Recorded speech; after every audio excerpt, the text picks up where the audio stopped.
But before that Bala Prasad గారు మాట్లాడతారు. నాకు రియల్గా పెద్ద షాకింగ్. జస్ట్ 1 వీక్ బిఫోర్ మీరు ఊళ్ళో ఉంటున్నారా, నాకు ఏదో చిన్న ఫంక్షన్ ఉందన్నాడు. అప్పటి వరకు నాకు సినిమా తీస్తాడు అనేది మాకు తెలియదు. ఎవరితోరా అన్నాను. ఇట్లా మనోజ్ అన్నాడు. అనగానే నాకు గుర్తుందల్లా మోహన్ బాబు గారు. ఎందుకంటే మోహన్ బాబు గారితో నేను హరికృష్ణ గారితో కలిసి మేము రాములయ్య వాటిల్లో చాలా మూవ్ అయ్యాము. ఆయన హార్డ్ వర్క్ కానీ డెడికేషను వాళ్ళ ఫ్యామిలీలో ఉన్నట్టు, అసలు ఒక సినిమా అని అంటే పడి చస్తా అనే దాంట్లో ఉంటారు. మనోజ్ నీ ఆకలి మాత్రం తీరుతుంది ఈ సినిమాతో, అది 100% నేను గ్యారంటీ ఇవ్వగలను. ఇంకోటి మా వాడికి కొంచెం లక్ ఉంది. ఎలాగంటే భారత విద్యాభవన్ స్కూల్లో ఆ రోజు ఈ చిట్టీలు తీస్తూ ఉంటారు.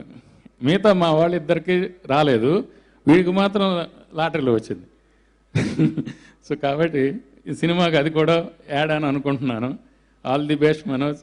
మీకు మీ నాన్నగారు ఉన్నారు, ఆ బ్యాక్గ్రౌండ్లో మేమందరం కూడా చాలా సేఫ్గా ఉంటామనే దాంతో చాలా thanks for this inviting me and wish you all the success Varun and Sai. Please.